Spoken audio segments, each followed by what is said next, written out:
Situation में कि school को क्या किस किस तरह की परेशानियाँ फेस करना पड़ी और क्या हेल्प आपको मिली?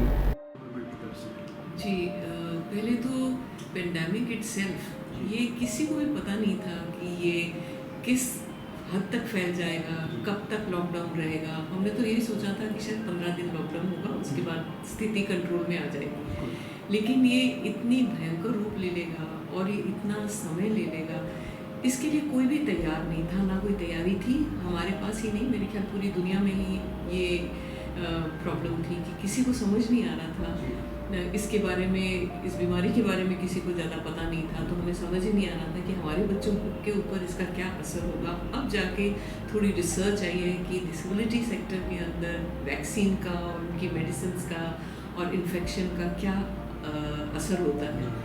तो शुरू में जब लॉकडाउन हुआ तो एकदम से जब लॉकडाउन हुआ 2 महीने का नेशनल लेवल पे, तो इमीडिएटली काफ़ी सारी प्रॉब्लम्स आई थी। जैसे सबसे पहले तो एपिलेप्सी की मेडिसिन एकदम से मिलना बंद हो गई थी।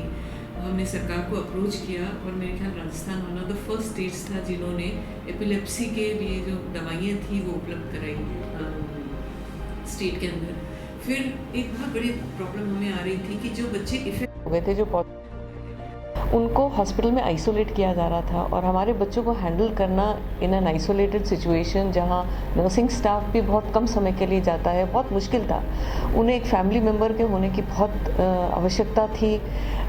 वो जो बात करते थे लोगों को काफ़ी को समझ भी नहीं आती थी। सो हमने सरकार से रिक्वेस्ट किया था कि सिंगल वार्ड दे दें जिसके अंदर एक फैमिली मेम्बर, चाहे आप कहें तो पीपी किट डाल के या किसी तरह, जो जिस तरह भी आप चाहें, लेकिन एक फैमिली मेम्बर साथ में हो जो उस बच्चे को संभाल सके। अभी उसके अंदर तो बहुत सफलता नहीं मिली। फिर फ्री राशंस भी थे जो हमारे बहुत गरीब तबके से आते हैं बच्चे, उनके लिए उसमें भी प्रॉब्लम आ रही थी कि उन्हें लाइनों में खड़ा होना पड़ता था खुद अपना राशन लेने के लिए। लेकिन उसके लिए भी एक ही बार हमने जब कंप्लेन किया तो उनको होम डिलीवरी घर पे किया गया। मोस्टली सबके ही वो प्रॉब्लम सॉल्व हो गई। इस तरह से प्रॉब्लम्स आई, लेकिन ज़्यादा करके प्रॉब्लम्स सॉर्ट आउट हो गई। स्कूल के अंदर जब स्कूल बंद हुआ, पहले 1 महीना तो ऐसा था कि समर ब्रेक भी हो जाती, हमने सोचा चलो 1 महीने के बाद खुल जाएगा तो वापस से लाइफ नॉर्मल हो जाएगी। लेकिन जब लगा कि नहीं, ये तो बहुत लंबा चलने वाला है, तो जैसे बाकी स्कूल्स ने किया इंतज़ाम ऑनलाइन क्लासेस का, हमने भी किया। हमारे यहाँ 25% बच्चे जो हैं बहुत गरीब तबके से आते हैं, रिजर्व्ड सीट्स रहती हैं हमारे यहाँ। उसके अलावा भी लोअर मिडिल क्लास के हैं। सो एकदम से ऑनलाइन जाना, बहुत से बच्चों के पास वाईफाई नहीं था, लैपटॉप्स नहीं थे, स्मार्टफोन्स नहीं थे। हमने जब रिसर्च किया तो ऑलमोस्ट 40-50% को प्रॉब्लम हो रही थी वाईफाई की।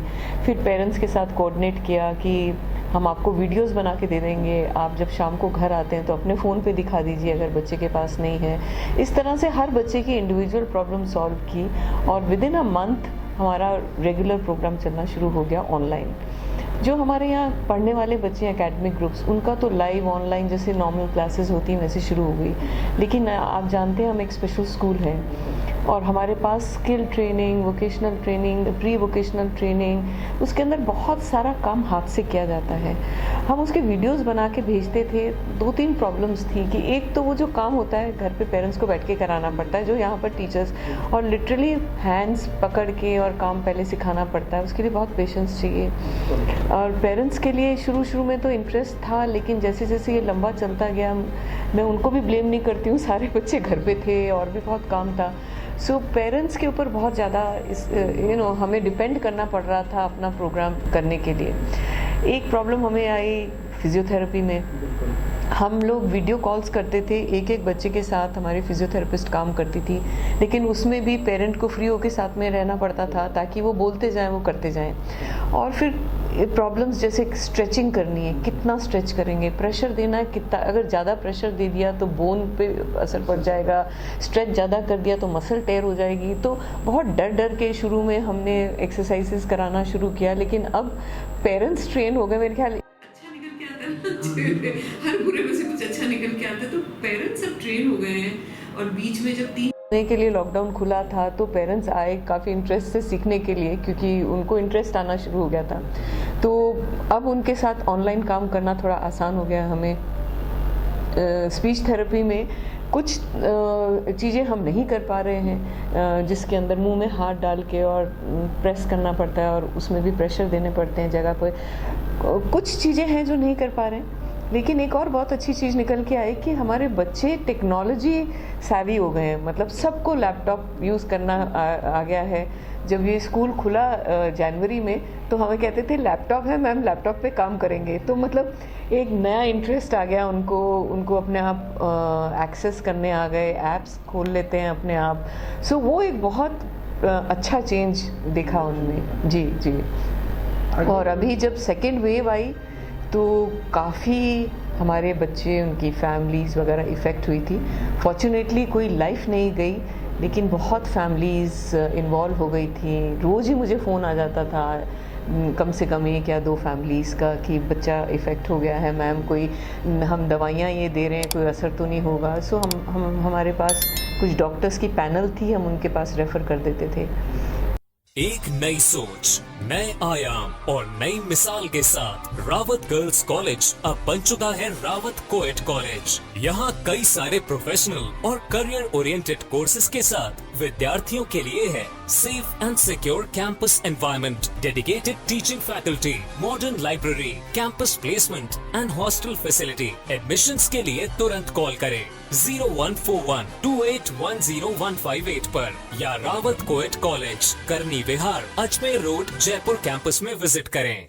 अभी जो थर्ड वेव की जो संभावनाएं जताई जा रही है जी, इसमें आपके स्कूल में जितने बच्चे सब वैक्सीनेटेड हो चुके हैं या? जी, 18 साल से ऊपर के जो हैं वो वैक्सीनेट हो गए। इनफैक्ट हमने कलेक्टर से भी बात की थी, वो स्पेशल कैंप लगाने के लिए तैयार हैं। ये एप्लीकेशन हमने काफ़ी टाइम पहले डाली थी, लेकिन अब इमीडिएटली उसका वो चाहते हैं कि हम कैंप लगाएं। तो जब मैंने पेरेंट्स को कांटेक्ट किया तो ऑलमोस्ट 70% के लग चुका है। जी। तो अभी अपने पास बच्चे कितने हैं मैडम स्कूल में जो डिसेबल्ड बच्चे तो 300 हैं जो रोज आते हैं। उसके अलावा OPD प्रोग्राम्स भी चलते हैं, हमारे BEd प्रोग्राम भी चलते हैं। सो बाहर से भी बच्चे आते हैं, जयपुर के बाहर से। हम मेंटर करते हैं बाहर संस्थाओं को, जैसे भोपाल में एक ऑर्फनेज है जिसमें 120 विकलांग बच्चे हैं, उनको हम ऑनलाइन फिजियोथेरेपी दे रहे हैं। अभी हम रिसेंटली परिवार करके बारामूला जम्मू कश्मीर में एक नया स्कूल खुला है, उसको हम ऑनलाइन हेल्प कर रहे हैं। सो ऑनलाइन सारा कुछ उनके साथ कर रहे हैं जी काम। बच्चे समझ पाते हैं, जो छोटे बच्चे होंगे वो समझ पाते हैं? जो जैसे मैंने आपको कहा कि जो हमारे स्पेशल ग्रुप्स हैं और फंक्शनल एजुकेशन के ग्रुप्स हैं, डेफिनेटली बिना पेरेंट्स के ना तो वो लैपटॉप्स यूज़ कर सकते हैं या मोबाइल्स वगैरह, खुद भी उसको टेक्नोलॉजी यूज़ नहीं कर सकते हैं, और फॉलो करने के लिए उनको हेल्प चाहिए होती है। तो हमने एक तरीका निकाला है कि हम वीडियोस रिकॉर्ड करते हैं सारे टीचर्स, और उनके पास वो रहता है, तो वो चाहें तो उसको 2 बार, उसको 3 बार, 4 बार प्ले कर सकते हैं। हमारी तरफ से हमने ये कोशिश की, लेकिन डेफिनेटली पेरेंट्स को साथ बैठ के करना पड़ता है। और जो हमारे बहुत सिवियरली चैलेंज हैं, जिन्हें हम ऐसी चीज़ों में ट्रेन करते हैं, जैसे अपने आप खाना खाना, टॉयलेट जाना, इंडिकेट करना, जैसे आम दिनचर्या की जो चीज़ें होती है, हर चीज़ के लिए नहाना, ब्रश करना, वो बच्चे काफ़ी इफ़ेक्ट हुए, क्योंकि पेरेंट्स के पास इतना टाइम नहीं होता कि वो उनके, हम वीडियोस तो भेज रहे थे रेगुलरली। ये ऑक्यूपेशनल थेरेपिस्ट का काम होता है, तो हमारे जो ऑक्यूपेशनल थेरेपिस्ट है रेगुलर वीडियोस भेज रहे थे। हर हफ्ते में हम 2 चीज़ें ले लेते थे और उस पर वीडियोस, लेकिन मुझे इतना वो इफ़ेक्टिव नहीं लगा, बिकॉज़ हमें काफ़ी डिपेंड करना पड़ रहा है फैमिलीज़ के ऊपर। कुछ बातें जब हम जनवरी में खोला स्कूल हमने, तो एकदम से जो 2-3 चीज़ें कि लॉकडाउन का असर क्या हुआ हमारे बच्चों पे, वो था एक तो ऑलमोस्ट 10% बच्चे एकदम से ओबेस हो गए थे। इतना वेट पुट ऑन कर लिया था कि उनको मूवमेंट करना, जैसे पहले दिन स्कूल खुला तो मैंने देखा एक बच्ची को ऑटो से उतरने में दिक्कत हो रही थी, इतनी मोटी हो गई थी। मतलब बैठा, शायद घर पे बैठा और बैठ के और खाने पे ही सबका जोर रहा था, तो इतने बच्चे मोटे हो गए। 10% बच्चे, जैसे हमने सिर्फ सीनियर क्लासेस खोली थी तो 140 बच्चे आ रहे थे, 16 बच्चे उसमें ओबेस हो गए थे, मतलब बहुत ज़्यादा तो फिर फिजियोथेरेपिस्ट जो थे उन्हें स्पेशल एक्सरसाइजेज लेनी पड़ रही थी उनके लिए। अभी भी हम हर 15 दिन में नई एक्सरसाइजेज रिकॉर्ड करके ऑनलाइन भेज रहे हैं, क्योंकि अब वो वापस घर पे हैं। लेकिन एटलीस्ट हमें ये तो समझ आ गया कि ओबेसिटी, ओवरवेट बहुत ज़्यादा हो रहा है बच्चों के अंदर, तो हमने डाइट्स भी भेजी हैं स्पेशल ऑनलाइन। और फिजियोथेरेपिस्ट नई नई एक्सरसाइजेस 15-15 दिन में भेज रहे हैं ताकि वो पेरेंट्स के साथ करें। ऑनलाइन भी लेते हैं हम, बच्चों को खुद भी कराते हैं एक्सरसाइजेस। एक तो ये था, और एक एकदम से चुप और आइसोलेट हो गए थे और इतने डर गए थे, मतलब वो कोरोना क्या है उन्हें मालूम नहीं था। उनको लगता था कोई दानव है आके खा जाएगा, या मतलब कुछ जानवर है वो खा जाएगा। सो काफ़ी समय उनके साथ डिस्कस करना पड़ा। जो इंटेलिजेंट बच्चे हैं 10th 12th वगैरह, उन्हें तो सब कुछ मालूम था, उनके पास तो स्टैटिस्टिक्स भी था कि राजस्थान का क्या स्टैटिस्टिक्स है। लेकिन डेफिनेटली जो हमारे बच्चे जो कम समझते हैं उनके साथ काफ़ी काम करना पड़ा हमें। Mark heart and EECP general hospital US, FDA व अमेरिकन हार्ट एसोसिएशन द्वारा अनुमोदित राजस्थान का प्रथम अंतर्राष्ट्रीय मापदंडों के अनुसार हार्ट अटैक के मरीजों का बिना सर्जरी, बिना भर्ती किए EECP द्वारा अत्याधुनिक इलाज। अभी स्कूल खुलने पर क्या सोशल डिस्टेंसिंग का पालन बच्चे कर पाएंगे? जी, इनफैक्ट जब बीच में खुला था we were quite successful in doing that, क्योंकि हमने टेबल चेयर्स ही हटा दिए थे और दूर दूर कर दिया था उनको। और कई बातें होती हैं जो हम नहीं कर पाते हैं। वो ये है कि हमारे काफ़ी बच्चे जैसे खुद चल नहीं सकते, तो ऑब्वियसली उनको उठा के गोदी में उठाना पड़ेगा। टॉयलेट जाते हैं तो उठा के लेके जाना पड़ता है, मतलब व्हील चेयर में लेके जाते हैं बट उठा के बिठाना पड़ता है। कई बच्चे अपने हाथ से खाना नहीं खाते हैं तो हमें खिलाना पड़ता है, तो हमें बहुत केयरफुल रहना पड़ता है। एक तो हमने स्पेशल परमिशन लेके पहली बार भी सब स्टाफ को वैक्सीनेट करा दिया था। जो बिलो, पहले तो सिर्फ अबाउ 60 को लग रहा था, तो हमारे जो यंग स्टाफ था उनको भी हमने वैक्सीनेट करा दिया, केयर टेकर्स को भी वैक्सीनेट करा दिया था।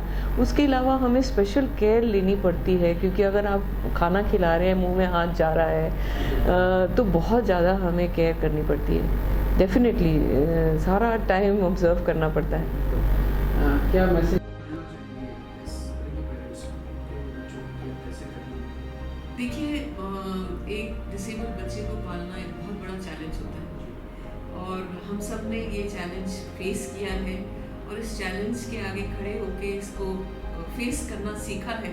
तो कोरोना तो मुझे उसके सामने बहुत छोटा लगता है, ये भी एक चैलेंज है, फेस कर लेंगे। और मैं चाहती हूँ कि अब जिंदगी चले, चाहे हमें कोरोना के साथ जीना सीखना पड़ेगा, क्योंकि इसका कोई अंत इतना जल्दी दिख नहीं रहा है। और इस तरह से लॉकडाउन करके बच्चों को घर में रखने से जो नुकसान हो रहा है वो बहुत ज़्यादा है। तो हम कोरोना के साथ जीना सीख लें और एक चैलेंज है उसको फेस करें। ठीक है, थैंक यू वेरी मच।